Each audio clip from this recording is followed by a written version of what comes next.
this has already been remodeled and its square footage is already included in the whole property. So I just got rid of that. And now my number's closer to real. Okay, so this basement here has been finished. It needs to be updated like the whole rest of the house.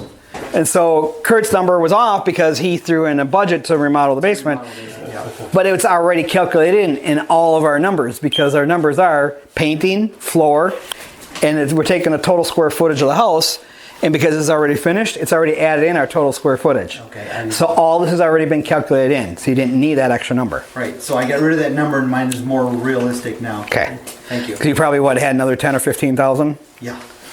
Yeah, and that's about what it would cost if this wasn't finished off. I would budget 15,000, and it's going to probably cost in the neighborhood of 10 to 15. Yeah. Well, no, it's probably going to cost 10 because they already have a bathroom down here. Right. The extra 5 is going to be to include a bathroom. Okay. So if we don't have to do the bathroom, then I'm going to be in the 10. So if I'm looking at a basement and it's been gutted, but it's already plumbed for a bathroom, that's going to save you about $4,000 or $5,000.